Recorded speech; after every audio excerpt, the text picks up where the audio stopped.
একটা পাপ্পা দাও তোমার গালে, একটা পাপ্পা দাও তোমার টাটা কিটি দাদু ভাই। আজকে রাতের গাড়িতে আমরা গ্রামে যাচ্ছি, সেজন্য ব্যাগ এখন প্যাকিং করা শুরু করে দেব। তো এই প্রোডাক্টগুলো নিয়ে আসলো এখনই, এগুলো নিয়ে যাব বাড়িতে। এটা গুড নাইট, বাবু হওয়ার পর থেকে মশা তাড়ানোর জন্য এটাই ইউজ করি। আর শ্যাম্পু এতদিন ডাব ব্যবহার করতাম, চেঞ্জ করে প্যারাসুট নিয়ে আসলাম। খুব চুল পড়তেছে, সেজন্য শ্যাম্পু চেঞ্জ করলাম। দেখি এটাতে কতটা কাজে দেয়। এটা নাকি অ্যাডভান্স হেয়ার ফল কন্ট্রোল, যাই হোক। আর বাচ্চার জন্য ডায়পার নিয়ে আসলাম, কারণ গ্রামে ডায়পার পাওয়া গেলেও মন মতো ব্র্যান্ডের পাওয়া যায় না। ওই থাই, তারপরে বিভিন্ন আর কি কোম্পানিরগুলো পাওয়া যায়, আবার বেল্ট সিস্টেমটাও পাওয়া যায় না। সেজন্য একটা টুইঙ্কেলের বেল্ট সিস্টেম ডায়পার বড় প্যাকেট নিয়ে আসলাম। যে কয়েকদিন থাকবো, এই কয়েকটা ডায়পার হলেই হয়ে যাবে ইনশাআল্লাহ। মেয়ে ঘুমিয়েছে আর আমি কাপড়গুলো গুছিয়ে এখন ব্যাগে ঢোকাবো, সেজন্য কাপড়গুলো গোছাচ্ছি। এই গাছগুলো বাড়ি নিয়ে যাব, এগুলো বাসা মালিকের ওখান থেকে নিয়ে আসলাম। বাড়িতে গিয়ে আমাদের বারান্দায় লাগাবো। ওকে এভাবে শুইয়ে রেখে এখন ওর জিনিসপত্র গোছগাছ করতেছি। বাচ্চা নিয়ে কোথাও যেতে হলে কত কিছু যে নিতে হয়। ও আবার একটুতেই উপর হয়ে যায়, তখন বারবার ওকে সামলানো লাগে, হাত চিপায় পড়ে, বিভিন্ন সমস্যা। এই জন্য বালিশ দিয়ে রাখছি। এত বড় একটা ডায়পারের প্যাকেটই ব্যাগের পুরো জায়গা ধরে নেবে। একটা জিনিস দেখাই, এই খাবারগুলো সাথে নিচ্ছি। আমার হালকা পাতলা ক্ষুধা লাগলে যেন খেতে পারি, বাসেও খেতে পারবো, আবার ওখানে গিয়েও খেতে পারবো। ছোট বাচ্চা আছে, সব সময় ক্ষুধা লাগে, সেজন্য আমি একটু বাদাম ভেজে নিয়েছি, আর চিপস নিয়েছি, চানাচুর নিয়েছি, তারপর এটা হচ্ছে নিমকি, আর এগুলো বিস্কিট। এগুলো সাথে নিব, ক্ষুধা লাগলে বাসেও খেতে পারবো, আবার শ্বশুরবাড়িতে গিয়েও খেতে পারবো। আর রুমের অবস্থা বর্তমানে এরকম, আর আমার মেয়ে এই যে কান্নাকাটি করতেছে। মা আসি, দাঁড়াও। আমার ব্যাগপত্র গোছানো শেষ, এই 3টা ব্যাগ হয়েছে আমার। আমি এখন আমার মেয়ের সঙ্গে সময় কাটাচ্ছি। আপনাদের ভাইয়া আসবে, তারপর ও গোসল করে খাওয়া দাওয়া করে বেরিয়ে পড়বো ইনশাল্লাহ। এখন ঘড়িতে বাজে হচ্ছে 6:30। আমরা হয়তো রাত 8টায় বাসা থেকে বের হব ইনশাল্লাহ। সব কিছু ঢাকা দিয়ে রেখেছি কাপড় দিয়ে, যাতে ধুলা না পড়ে। মেয়েকে রেডি করিয়ে দিয়েছি, আমাদের ব্যাগপত্র সব রেডি। আমার হাজব্যান্ড রিক্সা আনতে গেল, গাড়িটা রুমের ভিতরে ঢুকিয়ে রাখলো, কারণ বাইরে কোনো সেফটি নাই, কখন কি হয় বলা যায় না। কয়টা ব্যাগ? 4টা ব্যাগ। এতগুলো জিনিসপত্র নিয়ে কোথাও যেতেই ইচ্ছা করে না, ছোট বাচ্চা নিয়ে। এই যে আমার মেয়ে, আমরা এখন রওনা দিব। আমরা বাস স্ট্যান্ডে চলে এসেছি। এখানে এসে হানিফে টিকিট নিলাম, তারপর ওয়েট করতেছি বাসের জন্য। বাস আসবে 9:30টায়। আমরা বাসা থেকে 8:10 কি 15 এরকম সময়ে বের হয়েছি। এখানে পৌঁছাতে আমাদের 9টা বেজে গিয়েছে। অনেকেই জানতে চাইবেন এটা কোন জায়গা।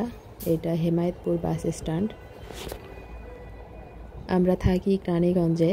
হেমায়েতপুর বাস স্ট্যান্ড থেকে রানীগঞ্জে আমরা যে জায়গাটাতে থাকি সেখানে পৌঁছাতে মোটামুটি 40-45 মিনিটের মতো সময় লাগে। আর হেমায়েতপুর থেকে আমাদের গ্রামের বাড়ি পৌঁছাতে প্রায় 7 ঘন্টার মতো সময় লাগবে। আমরা সিরাজগঞ্জে পৌঁছে গিয়েছি, এখন যাত্রা বিরতি চলছে। আমি আইসক্রিম খেয়ে নিচ্ছি, আর আমার কন্যা ওর বাবার কাছে, দেখতেই পেলেন। আমার মেয়ে ঘুমিয়ে আছে, এজন্যই আমি রাতের বেলা বাচ্চা নিয়ে জার্নি করি, কারণ বেশিরভাগ সময় বাচ্চা ঘুমিয়ে থাকে, তখন ঝামেলা কম হয়।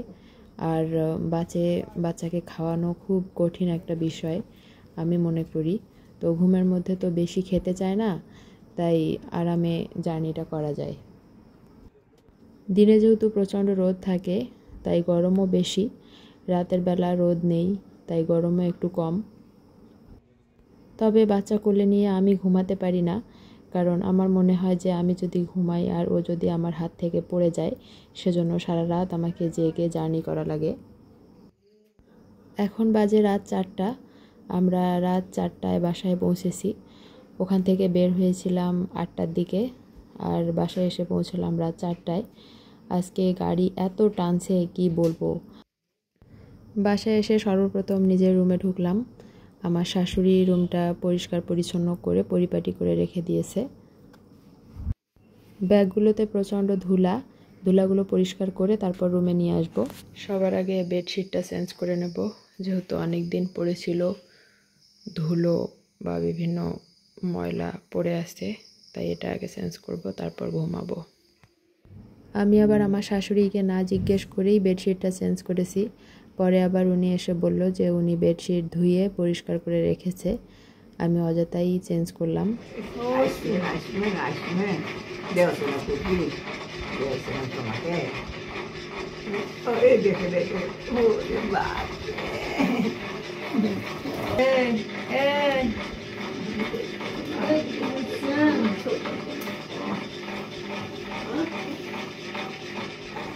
মেয়েকে রুমে নিয়ে আসলাম, এতক্ষণ ওর দাদির কাছে ছিল। এখন আমরা একটু ঘুমাবো। একটু আগেই ফজরের আজান দিল, এখনও ঠিক মতো ফর্সা হয়নি, মানে এখনও দিনের আলো ফোটেনি। ঘুম থেকে এইমাত্র উঠলাম। আমার হাজব্যান্ড, আমার মেয়ে এখনও ঘুমাচ্ছে। আমার জানালা দিয়ে ধান ক্ষেত দেখা যায়, অসম্ভব সুন্দর ভিউ। আজকে দিনটা অনেক রৌদ্রোজ্জ্বল। আমার মেয়ে এখনও ঘুমাচ্ছে ওর বাবার পাশে। এখন বাইরে বের হব, দেখি আমার শাশুড়ি কি করে। ঘড়িতে বাজে এখন 10টা 18। এইমাত্র উঠলাম আমরা। রান্নাঘরে চলে আসলাম। এই হচ্ছে আমার শখের রান্নাঘর। অনেকেই রান্নাঘরের ভিডিও চেয়েছিলেন, আমি এর আগে শেয়ার করেছিলাম, পুরনো ভিডিও চেক করলেই পেয়ে যাবেন। আমার শাশুড়ি রান্নাবান্না সব কমপ্লিট করে রেখে দিয়েছে। এটা হচ্ছে আমার ফ্রিজ, আর এই গাছগুলো আমি লাগিয়েছিলাম। আমি না থাকার কারণে গাছগুলো অযত্ন অবহেলায় প্রায় নষ্ট হওয়ার মতো অবস্থা। মাঝে মাঝে আমার শাশুড়ি ননদ হয়তো একটু পানি দিয়েছে, কিন্তু এগুলো রোদে দেওয়া লাগতো। যতই ইনডোর প্লান্ট হোক না কেন, সপ্তাহে 2-1 দিন রোদে না দিলে ভালো থাকে না। গাছগুলো অনেক ঝোপালো ছিল, কিন্তু পাতাগুলো হয়তো পচে গিয়েছে। এখন সেরকম একটা দেখতে ভালো লাগতেছে না। আমি যখন ছিলাম এই গাছগুলো অনেক তরতাজা ছিল, অনেক ঝোপালো ছিল, দেখতে অনেক ভালো লাগতো। আমার চ্যানেলে রান্নাঘরের পুরো ভিডিও দেওয়া আছে, আপনারা চাইলে দেখে আসতে পারেন। আজকেও এক ঝলক দেখিয়ে দিচ্ছি।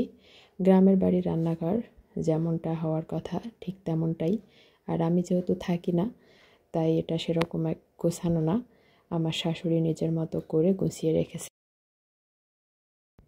আমি আর শাশুড়ি মা একটু আগেই খাওয়া দাওয়া শেষ করেছি আমরা দুজনে।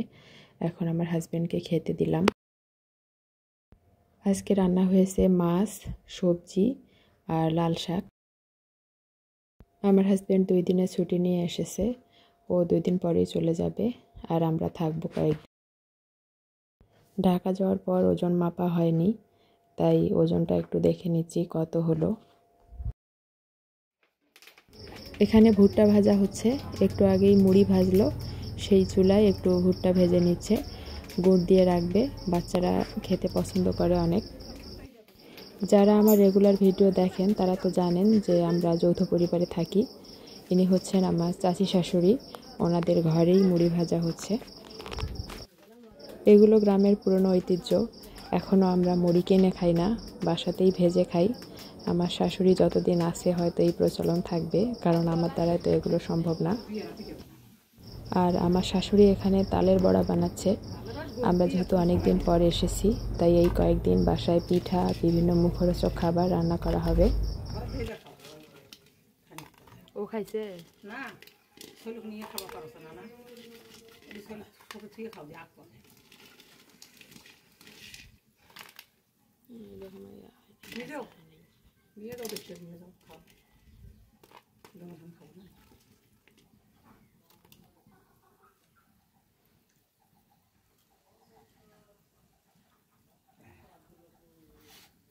খাবে খাও